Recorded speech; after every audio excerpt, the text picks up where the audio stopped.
Kalau ingin berwibawa jangan, tapi kalau kita jadi orang yang bertakwa bagus. Wibawa itu nggak usah wibawain, nggak usah dikalem-kalem, tidak, nanti keluar sendiri. Tidak ada yang lebih pahit dari berharapnya hati kepada Allah. Allahumma ftah lana hikmataka ya Allah.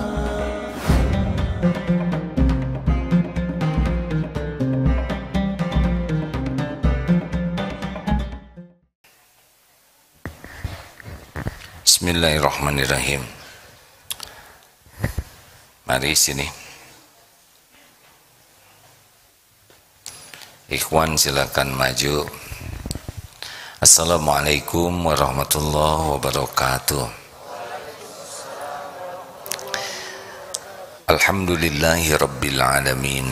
Alhamdulillahilladzi anzala sakinah fi qulubil mu'minin liyajdadu imanan ma'a imanihim. Allahumma salli ala sayyidina Muhammadin wa ala alihi wa ashabihi ajma'in. Ya Allah, bukakan hati kami agar menjadi hamba yang yakin padamu. Karuniakan kepada kami nikmatnya beribadah ya Allah, nikmatnya berakhlakul karimah, nikmatnya hidup istiqomah, dan karuniakan kepada kami kelak husnul khotimah. Taqabbal minna ya arhamar rahimin, innaka antas samiul alim. Amin ya rabbal alamin. Hadirin, sebetulnya hidup ini tidak rumit-rumit amat kalau kita meniru apa yang dicontohkan Rasul. Menjadi rumit karena ngarang, kita punya standar yang tidak pas. Padahal Allah sudah berfirman, a'udzubillahi minasyaitonir rajim, laqad kana lakum fi Rasulillah uswatun hasanah. Kita cukup saja meniru Rasulullah SAW, insya Allah kita akan merasakan 3 hal yang kita rindukan. 1, bahagia. 2, mulia. 3, selamat. Itu sahabat Rasul ada yang tidak selamat di dunia, terbunuh. Justru itulah yang membuatnya masuk surga tanpa hisab. Selamat itu adalah selamat dari kerusakan iman, selamat dari kerusakan amal. Kalau perkara fisik, misalkan ada yang terluka, sakit, celaka, bahkan wafat, terbunuh sekalipun, itu bukan tidak selamat, justru itu diselamatkan dari su'ul khotimah. Nah, ini banyak tamu dari mana, Dek? Daurah Qalbiyah. Alhamdulillah, selamat datang santri baru. Ada yang khas sekali dari Rasulullah SAW. Ini karena santri baru mau masuk surga, tidak mau masuk neraka. Ini dengar dalilnya. Ala ukhbirukum biman tuharramu alaihin nar. Maukah engkau kuberitahu orang yang diharamkan tersentuh api neraka? Ada 4. Hayyin, layyin, qarib, sahal. Ini harus jadi prioritas kita, punya akhlak ini. Kita tidak tersentuh api neraka kalau punya sifat hayyin, layyin, qarib, sahal. Hayyin itu orangnya sangat tenang, menenangkan, teduh, meneduhkan.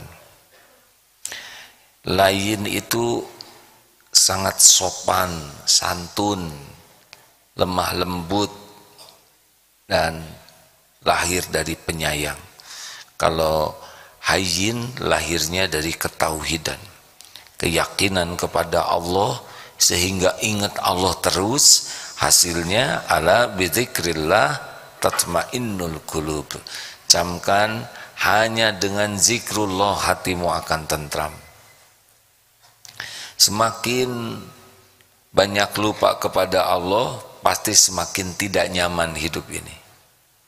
Semakin banyak zikrullah, fadzkurullaha katsirul la'alakum tuflihun.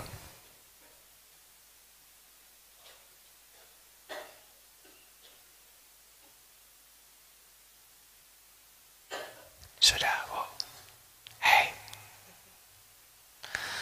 Kalau saya lihat yang ngobrol, maka saya pasti diam. Agar yang ngobrolnya tidak terganggu ya. Itu teh nyindir. Dan yang ngobrolnya nanti jadi diam juga. Karena dia heran. Kok sepi katanya. Terus lihat ke AA. Lanjut. Jadi orang itu akan berwibawa. Rasulullah itu berwibawa. Pemimpin yang berwibawa. Berwibawa itu bukan diwibawakan, tidak bisa. Berwibawa itu orangnya itu akan disegani, dicintai, dipatuhi. Kita bahas hayyin dulu ya. Oh, qorib, dekat. Orang yang qorib itu orangnya tuh menyenangkan. Kalau dekat itu akrab, supel. Datangnya dari mana? Dari humble, dari rendah hati. Kalau sahal, mudah, artinya mudah. Urusannya itu tidak ribet, tidak dipersulit, tidak didramatisir, tidak jadi berbelit-belit. Enak dengan orang yang seperti ini. Mudah urusan tuh ya. Kalau ada dua urusan susah dan mudah, pasti pilih yang mudah. Urusan dengan beliau itu menjadi lebih simpel dan solutif. Tapi bagi orang yang kurang bisa mengendalikan diri, ribet. Segalanya jadi masalah, diperbesar, diperumit, dipergawat, bertele-tele. Pusing jadinya. Nah, orang yang berwibawa seperti Rasulullah SAW, beliau itu orangnya sangat tenang, kalem, tidak gerasa gerusu, tidak temperamental, tidak dikit-dikit emosi, dikit-dikit jengkel, oh tidak. Orang berwibawa itu sederhananya ya dek, banyak diamnya tapi berkualitas karya, bukti karya nyatanya. Halo, jelas tidak nih? Ada yang tong kosong nyaring bunyinya. Tapi orang yang berwibawa itu dia tidak banyak bicaranya, tetapi banyak bukti nyata yang manfaat darinya, berkualitas. Nah, orang yang kurang wibawa biasanya ngomong terus, segala diucapkan, segala diceritakan. Lebih parah lagi kalau menceritakan dirinya. Saya itu bisa begini, saya ini berpengalaman ini prestasi saya, terus disebut-sebutin. Hakul yakin tidak ada wibawanya. Makin kita suka sekali menceritakan saya tahu, saya mampu, saya berpengalaman, saya bisa, tidak pada tempatnya ya, hanya untuk pamer, itu makin tidak berkualitas, makin tidak disukai, makin tidak berwibawa dan tidak tenang juga. Karena orang tidak akan suka. Makanya jangan banyak bicara. Karena tiap bicara itu membuka aib kita. Kalau kita sudah ngobrol jadi ketahuan kita ini suka bohong, ketahuan sombong, ketahuan suka mengada-ada, tuh pendengki, ujub, ria, banyak yang nampak gara-gara kita ngobrol, banyak bicara maksudnya. Loh itu banyak bicara. Emang sih. Tapi ini Mudah-mudahan bicaranya manfaat. Karena bukan harus diam hidup ini, tapi falyaqul khairan aw liyasmut. Berkata baik atau diam. Apa berkata baik? Zikrullah, apapun yang menjadi ingat ke Allah dengan ikhlas baik. Dan yang kedua, amar ma'ruf nahi mungkar. Mengajak orang kepada kebaikan, mencegah orang dari kemungkaran. Mudah-mudahan perkataan ini termasuk zikrullah dan amar ma'ruf nahi mungkar. Kalau kira-kira kita ini kata-kata sia-sia, diam. Percayalah, orang yang banyak bicara tuh susah berwibawanya.